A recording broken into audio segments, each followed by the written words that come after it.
Welcome to my YouTube channel. Friend, ఇదేంటి yellow కలర్లో ఉంది అని అయితే అనుకోమాకండి. ఇదే శనగపిండిలో అయితే ఇవాళ ఏంటో కానీ ఎగ్ బజ్జీ అయితే తినాలనిపించింది నాకైతే. మా వారైతే ఎగ్ బజ్జీ తెమ్మంటేనేమో అస్సలు తేలేదు. వద్దు, బయటది కావాలంటే ఇంట్లో చేసుకోండి అయితే ఆయన అయితే ఎప్పుడు చేస్తారు. అది ఏమేమి చేస్తారో నాకే తెలియదు. ఫస్ట్ మా ఆయన అయితే అడిగేద్దాం. మా ఆయన అయితే అడిగాను, ఆయన ఏం వేసో చెప్తారో చేయండి. జీలకర్ర, సాల్ట్, ధనియా పొడిని, ఇంకా తర్వాత కోడిగుడ్డు, తర్వాత కరివేపాకు, ఇంకా కొద్దిగా పచ్చిమిర్చి, కొద్దిగా స్పైసెస్ కావాలి కాబట్టి ఆనియన్స్ అయితే పచ్చిమిర్చి అలా వేశారు. చూడండి, శనగపిండి అయితే బాగా గట్టిగానే వేశారు ఈయన. ఇంకా తర్వాత స్టవ్ మీద అయితే ఇదిగోండి ఎగ్ అయితే ఉడకపెట్టిస్తున్నారు. ఇంకా ఎగ్ అయితే ఉడకలేదు, ఇప్పుడే పెట్టారు స్టవ్ మీద. కొద్దిగా హైలో పెడదాము.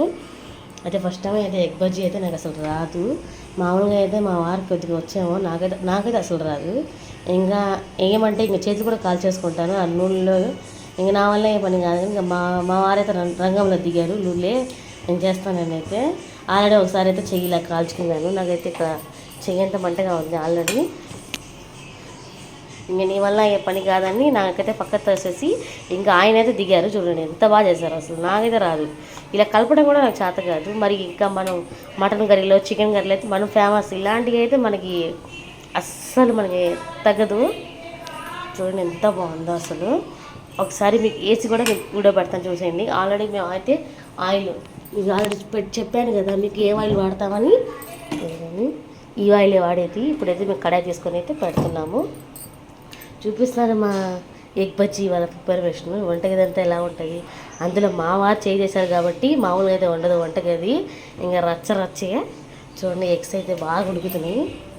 మనకైతే నోరులో నుంచి నీళ్ళు వస్తున్నాయి అనుకోండి. నాకైతే పక్కన నాకు ఎంతో ఎక్సైట్మెంట్గా ఉంది. ఎప్పుడు తిద్దామా, ఎప్పుడు మన ఇల్లు వెళ్ళిపోద్దా అని అయితే ఉంది నాకైతే. సరే అనేది ఇంక మా వారిని అయితే వాళ్ళ ఎగ్ బజ్జీ ఎందుకో తినాలని అడిగితే ఆయన ఏమో శనగపిండి తీసుకొచ్చి నా మొహం మీద చేశారు. ఇంకా నాయనేమో ఒకసారి వేసి కూడా చేయి కాల్చుకున్నాను. ఇది ఇప్పుడు కాదు, ఆల్రెడీ విజయవాడలో అయితే ఒకసారి కాల్చుకున్నాను. ఇప్పుడైతే ప్రెజెంట్ ఇక్కడ ఉన్నాను కాబట్టి ఇంకా నా వల్ల ఏం కాదని ఇంకా పక్కకు తక్కున్నాను.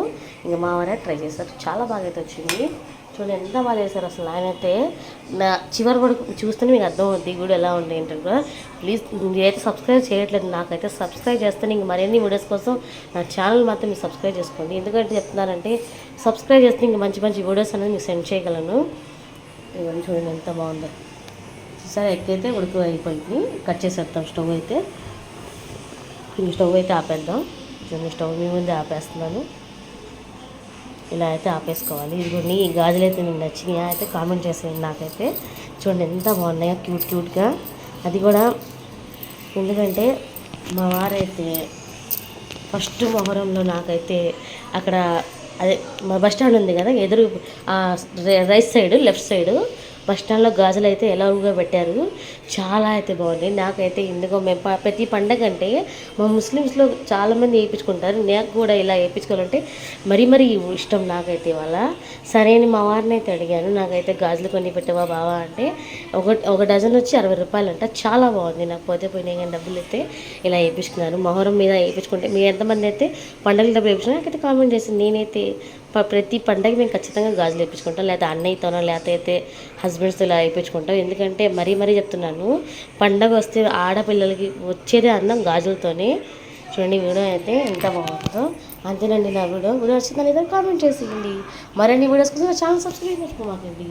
Thank you for the watching. Bye.